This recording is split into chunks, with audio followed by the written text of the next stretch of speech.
Hey, this is Little Top, Big Nikki. Hello, beautiful people of YouTube. Welcome back to another video this week. A lot is going on in life. We are busy, middle of the semester. We're really getting into some stuff now, but I will always make time for y'all, I promise. Make time for myself because this is just as therapeutic for me as I hope it is for you. So what are we talking about today? Well, with some stuff that's been going on in my life, this is kind of going to be two parts. So let's organize this for you so you know what's going on. Part one, we are going to be talking about craving a giant to fight. I'm going to talk about that. And part two is going to be when the giant that shows up is not anything like what you thought it was going to be. Okay, so let's get into this. Part one, craving a giant to fight. What the heck does that mean? Okay, so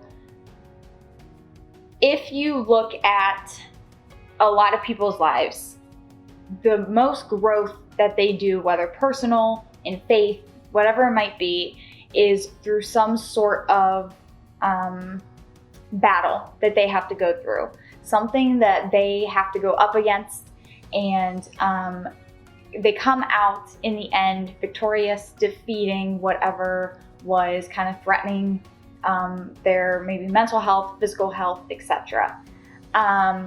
So when I say that I'm craving a giant, this comes from an idea of a sermon preached by none other than my favorite pastor on the internet, Mr. Stephen Furtick, that sometimes we need to ask God for a battle.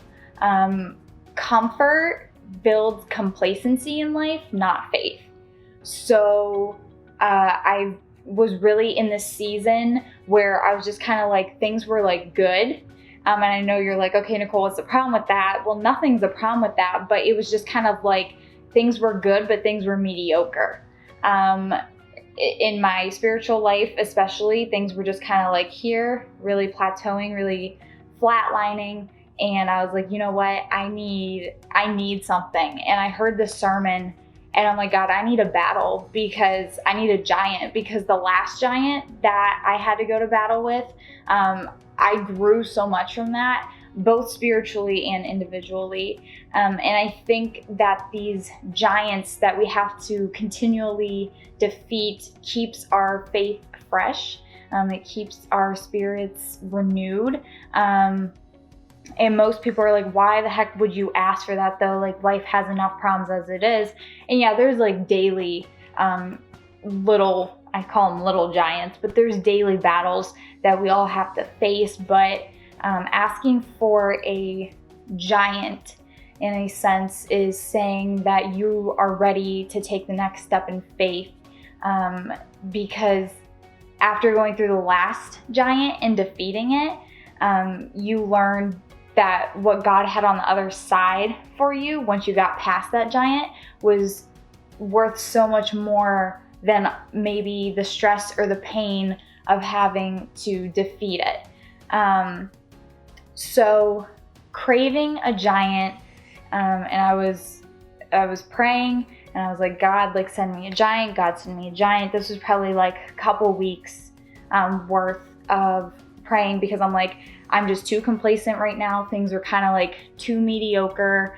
I need something to kind of jumpstart my faith again. I was feeling like really disconnected from God. And that's the thing. If you're a believer out there and you're watching this, your relationship, like I like to say, like, you know, God's like my homeboy, like Jesus is my homeboy.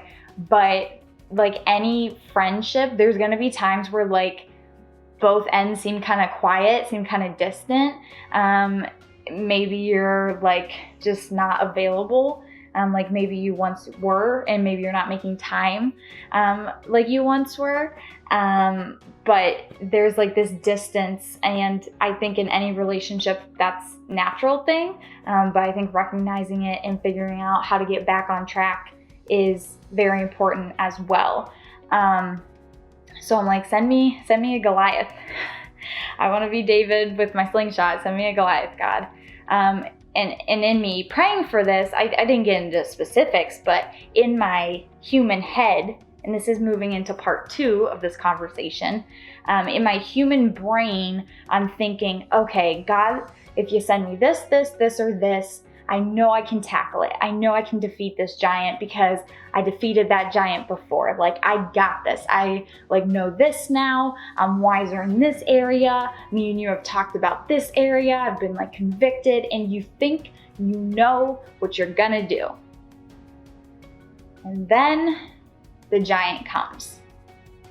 The giant comes and you are like, oh God, take it back. Literally you're looking at it and you're like, no. I did not ask for this, God. You must have not heard me right. I didn't ask for this giant. I asked for this giant. What the heck is that thing? And what am I supposed to do with it? And the crazy part is, in all those stipulations in your head that you think God's gonna follow, for some reason we think that, and you're like, I defeated this giant before, and you think it's gonna be the same kind of giant. So for me, it's I thought that it was gonna be an intrapersonal giant, within myself. Okay, God, what's next for me to tackle about me? And not that there's nothing that I need to fix about myself, but right now is not the season for that, apparently. Because that's not the giant I got. And I think that's what we have to realize, is sometimes the giant that comes ends up being in the shape and form of maybe a disease, maybe an unexpected turn of events, maybe in another person, maybe in your job. It's not always about what you think it is, or what the last giant was. And I had to sit with this after I was like, what did I just ask for, and what did you just give me? How am I supposed to tackle this? But isn't that the point? Isn't that the point, for you to look at something that's so much bigger than you and say, how the heck am I supposed to not only deal with this, but defeat this? If you're asking that question, then that's why it was sent to you, because you can't do it on your own terms, in your own self, with your own help. You need divine help. And God's like, well, yeah, I'm going to send you this giant because you can't take credit for defeating it once it's taken care of. You have to give me credit for that, because you weren't going to be able to handle it on your own. And another thing that I had to think about was, why would God listen to me and send me the same type of giant that I just got done defeating, not that long ago? I compared it to a video game. If you're playing a video game and you pass and defeat the things that need defeated in level 2, why would you go back to level 2? So God's not going to send you another level 2 giant if that's what you just came out of. You've leveled up now. Sierra Song, level up. You just leveled up to level 3, and God's going to send you a level 3 giant. Why? Because if he sent you a level 2, you're just going to stay stagnant in your faith anyway, which is the same thing that you're trying to get out of by asking for a giant. Do y'all feel what I'm saying right now? Am I preaching a little bit? Am I Stephen Furtick coming out? Can I preach a little bit? Why is God going to send you a level 2 giant when you just defeated that giant?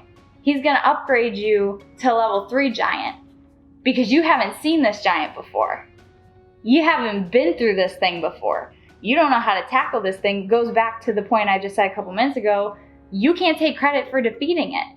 There's no way, because you alone in yourself wouldn't be able to defeat it. So I wanted to just put this out there. I don't have advice, really. That's not what the point of this video is. It's just to state the fact that in my human brain, my misconceptions, in trying to grow as a person in my faith, I'm asking for the same thing to defeat that I just defeated, but that defeats the whole purpose. It's going to be something larger and bigger that I haven't seen before and that I don't know how to defeat. So I then have to rely on God to help me get through and defeat it.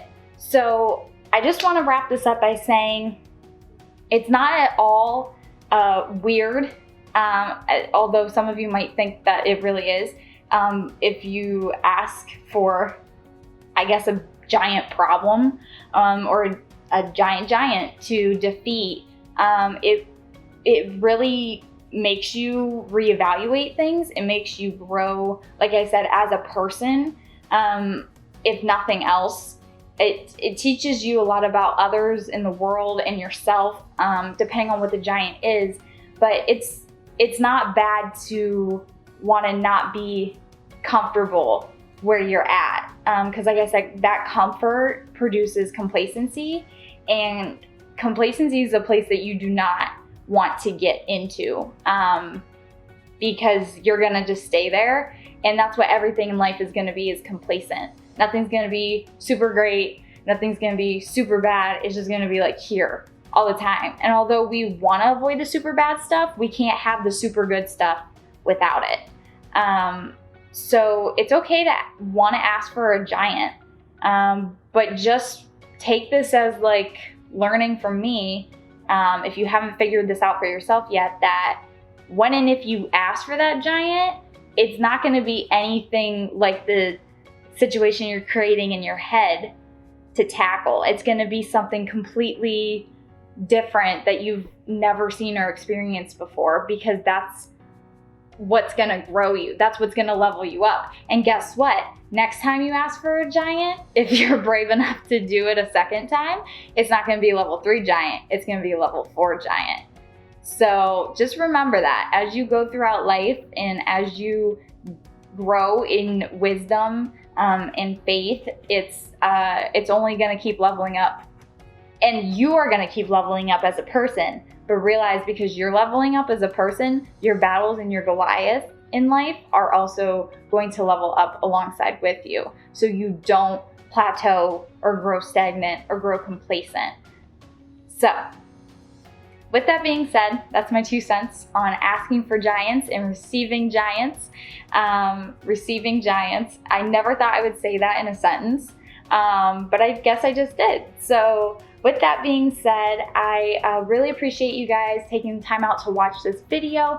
As always, if you like this content, please be sure to give it a thumbs up on YouTube, as well as subscribe to my channel if you don't already. And as always, popping up on your screen right now are my Twitter, Instagram, and Facebook handles. Follow me if you do not, so you can keep up with my life, what's going on.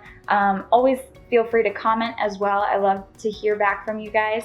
If you have something that you want to say about this video, or any recommendations of things you might want to hear in the future. So with that being said, I hope y'all have a great 2 weeks, and I will see you again next time. Thanks for watching.